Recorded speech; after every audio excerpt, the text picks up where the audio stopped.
ಮತ್ತೆ KKRTC exam ಮಾಡಿದಾಗ ನಾವು AI ಟೆಕ್ನಾಲಜಿಯನ್ನ ಬಳಕೆ ಮಾಡಿ ನಾವು ಇಂಪರ್ಸನೇಷನ್ ಅಂದ್ರೆ ಎಕ್ಸಾಮ್ ಪರೀಕ್ಷಾ ಕೇಂದ್ರಕ್ಕೆ ಬರುವಂತ ಸಂದರ್ಭದಲ್ಲಿ ನಾವು ಚೆಕ್ ಮಾಡಿದ್ವಿ. ಈಗ PSI ಒಂದು ಒಳ್ಳೆ ವಿಚಾರ ಏನಂತಂದ್ರೆ ಯಾರೆಲ್ಲ ಫಿಸಿಕಲ್ ಟೆಸ್ಟ್ಗೆ ಬಂದಿರುವಂತ ಅಭ್ಯರ್ಥಿಗಳಿದ್ದಾರೆ ಅವ್ರದ್ದು ಎಲ್ಲರದು ಫೋಟೋ ಮತ್ತೆ ಥಂಬ್ ಕ್ಯಾಪ್ಚರ್ ಏನ್ ಮಾಡಿದ್ದಾರೆ ಅದರ ಆಧಾರದ ಮೇಲೆ ನಾವು ಅವ್ರನ್ನ ಒಳಗಡೆ ಬಿಡುವಂತದ್ದು. 30 ಮಿನಿಟ್ಸ್ ಒಳಗಡೆ ನೀವು ಬನ್ನಿ, ಅಲ್ಲಿ ನಿಮ್ಮ ಎಫೆಕ್ಟ್, ನಿಮ್ಮ ಭಾವಚಿತ್ರ, ನೀವೇ ಫಿಸಿಕಲ್ ಟೆಸ್ಟಿಗೆ ಹೋಗಿದ್ರ ಅನ್ನುವಂಥದ್ದು ಚೆಕ್ ಮಾಡೋದ್ರ ಜೊತೆಗೆ ನಾವು 100% ಪ್ರೊಫೆಷನಲ್ ಮೂಲಕ ರಿಸ್ಕಿಂಗ್ ಮಾಡ್ತಾ ಇದೀವಿ. ಟೆಕ್ನಾಲಜಿಯನ್ನ ಬಳಸಿ ನಾವು ಡ್ರೆಸ್ ಕೋಡ್ ಅನ್ನ ಕೊಟ್ಟಿದೀವಿ, ನಿಷೇಧಿತ ವಸ್ತುಗಳನ್ನ ಬಗ್ಗೆ ನಾವು ಹೇಳಿದೀವಿ. ದಯಮಾಡಿ ಒಂದು ದಿನನಾದ್ರೂ ನಮ್ಮ ಡ್ರೆಸ್ ಕೋಡ್ ಅನ್ನು ನೀವು ಫಾಲೋ ಮಾಡಿ.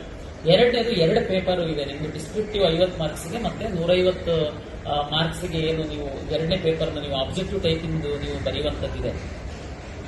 ನಾವು ಒಂದ್ಸರಿ ನೀವು ಒಳಗಡೆ ಎಂಟ್ರಿ ಆದ್ರೆ ನಾವು ನಿಮ್ಮನ್ನ ಹೊರಗಡೆ ಬಿಡಲ್ಲ.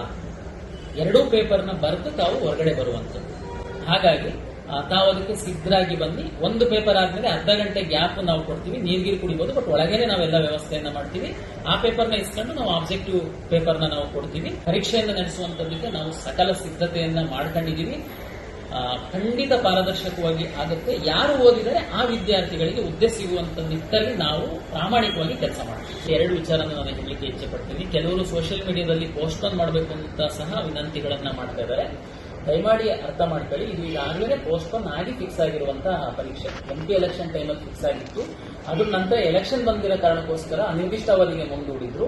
ನಾನ್ ಬಂದಾದ್ಮೇಲೆ ಇದನ್ನ ಸಹ 2-3 ತಿಂಗಳು ಮೊದಲೇ ನಾವು ಡೇಟ್ ಅನ್ನು ಫಿಕ್ಸ್ ಮಾಡಿ ಎಲ್ಲ ತಯಾರಿಯನ್ನ ಮಾಡ್ಕೊಂಡಿದ್ದೀವಿ. ಹಾಗಾಗಿ ನಾವು 22ನೇ ತಾರೀಕು PSI ಎಕ್ಸಾಮ್ ಮಾಡುವಂತದಕ್ಕೆ ಎಲ್ಲ ತಯಾರಿಯನ್ನ ಮಾಡ್ಕೊಂಡಿದ್ದೀವಿ.